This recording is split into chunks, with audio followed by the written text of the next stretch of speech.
సేకరించిన దానికే ఇప్పటి వరకు దిక్కులేదు. 3 సంవత్సరాల్లో కడతామని ఇప్పుడు ఏదైతే చంద్రబాబు గారు అంటున్నారో ఇదే డైలాగు చంద్రబాబు గారు సేమ్ సీన్ 2015లో కూడా చెప్పారు, 3 ఏళ్లలో కట్టేస్తాను నేను రాజధాని అని.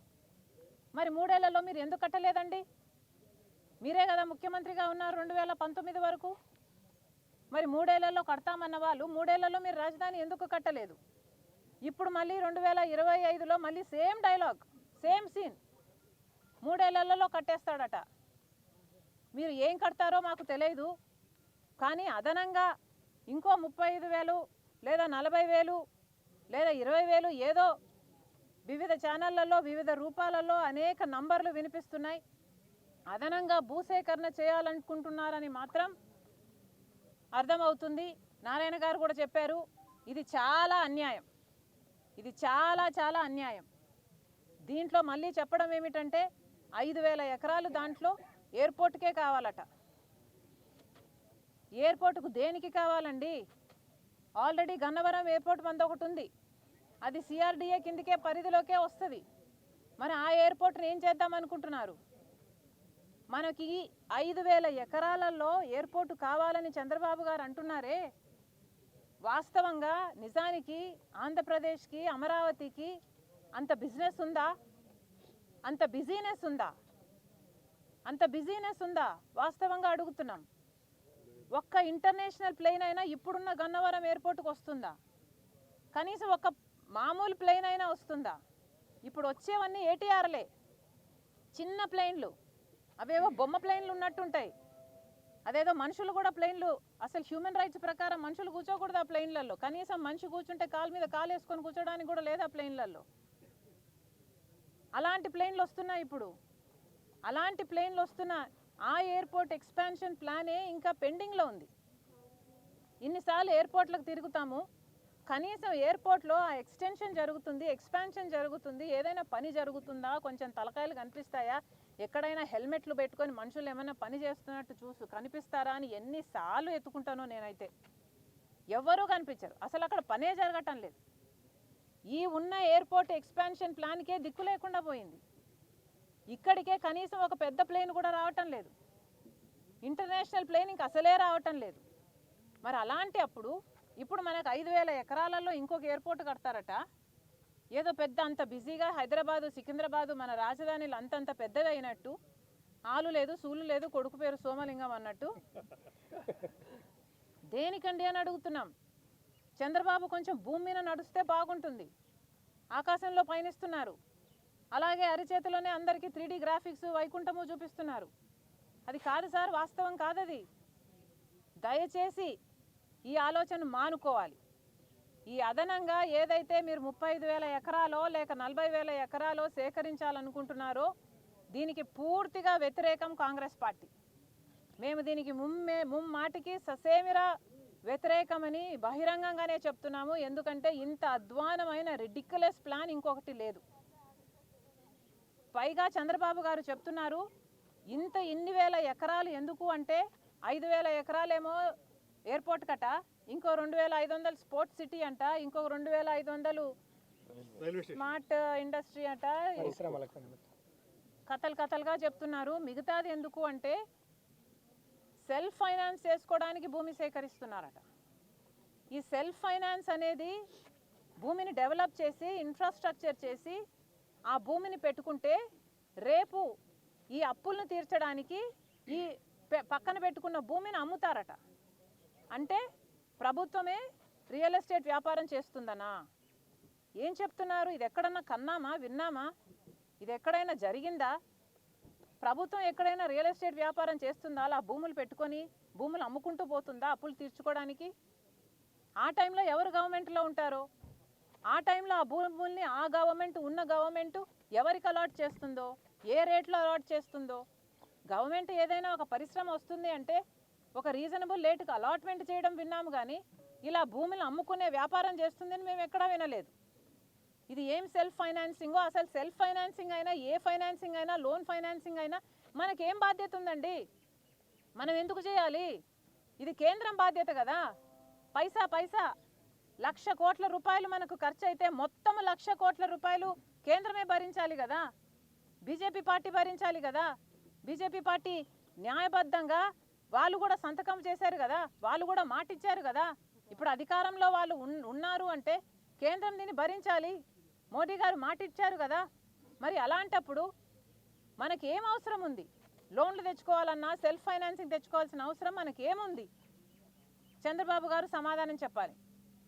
మళ్ళీ చెప్తున్నాం, ఈ 40,000 ఎకరాలు లేదా ఈ 35,000 ఎకరాలు ఏదైతే చంద్రబాబు గారు అడిషనల్గా రాజధాని కోసం మళ్ళీ భూసేకరణ అంటున్నారో ఇది చాలా విడ్డూరమైన ఐడియా.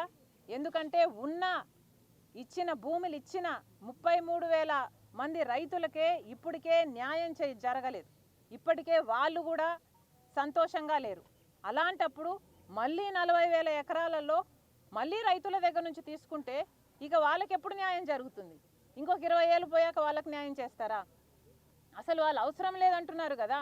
మీరు ఈ 33,000 ఎకరాలు 20 ఎకరాలు అన్నీ 20,000 ఎకరాలు అంతా కలిపి 54,000 ఎకరాలను మీరు డెవలప్ చేస్తే అడ్జసెంట్గా ఉన్న వాళ్ళ భూములు ఆటోమేటిక్గా పెరుగుతాయి, ఆటోమేటిక్గా డెవలప్మెంట్ జరుగుతుంది. దానికి మీరు తీసుకోవడం ఏంది? మళ్ళీ ఈ సెల్ఫ్ ఫైనాన్సింగ్ అని మీరు భూములు అమ్ముకోవడం ఏమిటి? ఈ 5,000 ఎకరాలు ఎయిర్పోర్ట్ కన్నా ప్లాన్ చాలా రిడిక్యులస్గా ఉంది. మళ్ళీ చెప్తున్నాం, కాంగ్రెస్ పార్టీ అడిషనల్గా భూములు సేకరించడానికి 35,000 ఎకరాలు కూటమి ప్రభుత్వం మళ్ళీ సేకరిస్తాం రాజధాని కోసం అని చెప్తున్నారు. ఇది చాలా అన్యాయం. దీన్ని కాంగ్రెస్ పార్టీ పూర్తిగా వ్యతిరేకిస్తుంది. మళ్ళీ చెప్తున్నాము, ఈ అప్పుల గోల మానేయండి. ఈ సెల్ఫ్ ఫైనాన్సింగ్ మనకు అవసరం లేదు, అప్పులు అవసరం లేదు. కాలర్ పట్టుకొని నిలదీయండి. మాకు డబ్బులు ఎందుకు ఇయ్యరు? మాకు రాజధాని ఎందుకు కట్టరు? 1,00,000 కోట్లు విలువైతే 1,00,000 కోట్లు ఇవ్వాలి, లేదా కనీసం 50,000 కోట్ల రూపాయలన్నా చంద్రబాబు గారు కేంద్రం నుంచి తెచ్చుకోవాలి.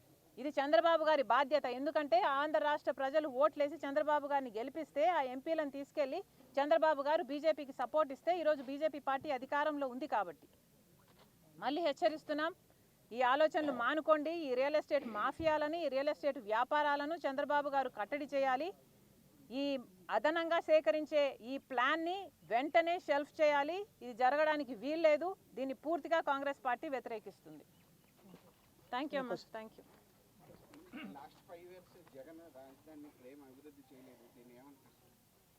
చేయలేదు. మరి జగన్మోహన్ రెడ్డి గారు 3 రాజధానులు అని చెప్పాడు, 3 ముక్కలు ఆట ఆడారు. ఒక్క రాజధాని అయినా డెవలప్ అయ్యిందంటే ఒకటి కాలేదు. మరి అది మన దురదృష్టం. మరి అలాంటప్పుడు ఇప్పుడు కనీసం ఇప్పుడైనా కూడా ఉన్న ల్యాండ్ని, ఉన్న ప్లాన్ని ఎగ్జిక్యూట్ చేసుకోవాలి కదా.